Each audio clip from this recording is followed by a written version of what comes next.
but I don't know that she's. Oh, in fact, here she is. So yes, welcome back, Ruth Utnage, the program director for the Prison Math Project. Yeah, hi, thanks again.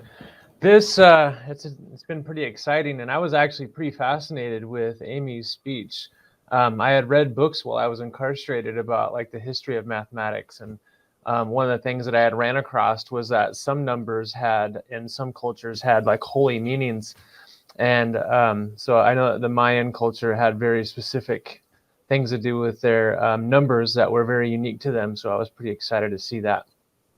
So anyway, one of the things that I wanted to cover just before we get into Tim as our next speaker, I believe, was we also have this newsletter, and this goes out to everybody that wants it, that's inside of our program, both for those that are incarcerated and those that aren't.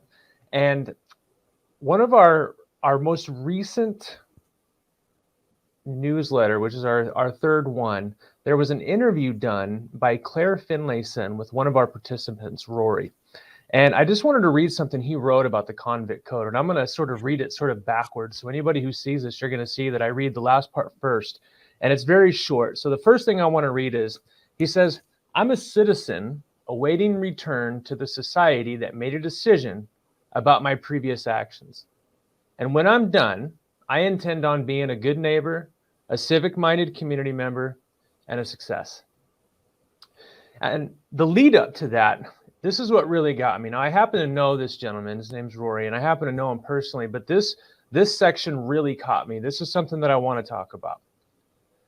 He's being asked about the word convict and the term called the Convict Code.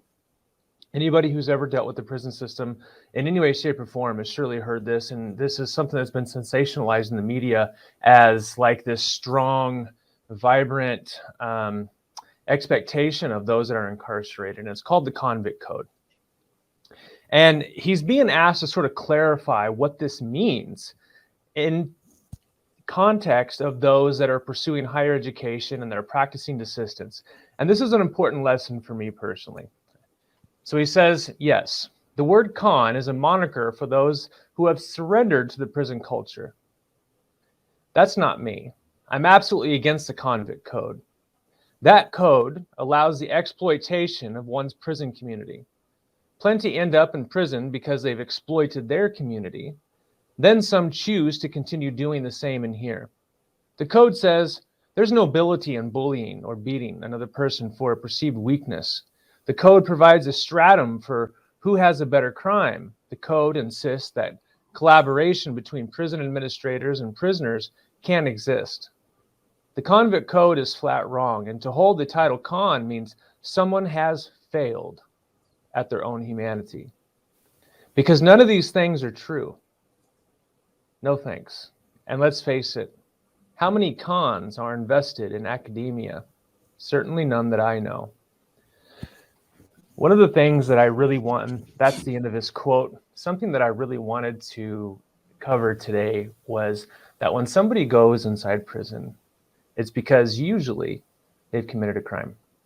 Society has said, hey, listen, you're dangerous. We don't want you around us. You've done something that we don't like. We think that you need to go over to this other space. And now whether prison in and of itself is correct or the right decision or the best decision, I'm not going to put that on the table for debate. But what I am going to say is that when you enter that system, people have a choice. They have a choice to make. I was once told when I first got to prison that prison is a womb or a tomb. You can go there and you can finish dying, or you can make a decision and you can be reborn. And by reborn, I mean choose a different path. And this is that pathway. This is that fork in the road that somebody's left with. When you walk in there, prison can be a dangerous place, and in most cases it is.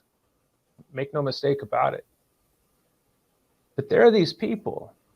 They're anomalies. There's these people. Some of them you've heard about today: Christopher Jackson, Christopher Havens, myself, Rory Andes, Marshall Byers, and many, many, many more who aren't even in our program. They choose to walk a different way. They buck this system that's being given to them. And they buck it through a positive means, through a pro-social means.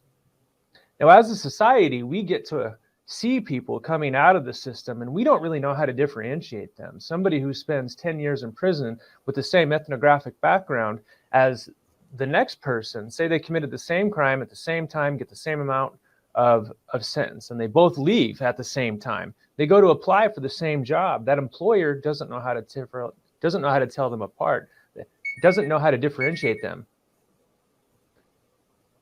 Well, access to higher education, that's a way for somebody to differentiate themselves. You may not walk out of there with a master's degree, but you can walk out of there with a master's degree in understanding, if that's what you choose to do, if that's what somebody chooses to do. And when somebody chooses to do that, like Rory has explained here, that's going against what's being provided them by the social system of a prison structure. And I think that's really important to highlight, because when somebody chooses to buck a system that's telling them that they have to be marginalized, that they have to be bullies, they have to be less than, I'm the kind of person that I want to find those people that are bucking that, and I want to help them. And I just want everybody to know that's what the PMP does. We find those people and we help them because we think they deserve a voice. So that's what I wanted to share today. That's been my message, and I thank you very much. It's a great message. I enjoyed hearing it, and I mean, I read that in the newsletter. But to hear you say it sort of and talk about it in context really helps a lot of people sort of understand the system better. A system that we might not be very familiar with. I think it helps to have your experience behind that. You know, I think it's important to understand that there's a lot of people that go into the system that they were really never given a choice. Mm-hmm. They're put in that system. They're relegated to that system. They're gentrified into that system. And I think that that should go acknowledged, particularly people that come from communities of color. And when you get inside this system, I think it's important that people make a concerted effort to support organizations that are reaching back inside and saying, hey, we want to help people come out of that. And this is a time, this is one opportunity of many where we can actually make a difference as a society, step in and say, hey, listen, I'm going to make an effort in this. I'm going to make the choice to support somebody who's doing this kind of work. I can't do this work, but I'm going to support somebody who does. And I think that that's really important to acknowledge. So we're not the only ones who do this work, but we are we're the only ones that are doing this type of work, but we're in a large field of people that do some really amazing stuff. And so I just want to say that. Yeah, and I want to echo one of the comments on the chat here on the website. Just bravo. That was an incredibly powerful statement and really important to hear. So thank you. Thank you. Well, yeah, I think people can contribute on the website. Is that right? I mean, right. So absolutely, and it's a wonderful way to support the really important cause that you just heard Ruth, tell about powerfully. So it's right below the chat. If you're able to make a contribution, it will definitely go a long way towards supporting that mission that was just so eloquently, expressed.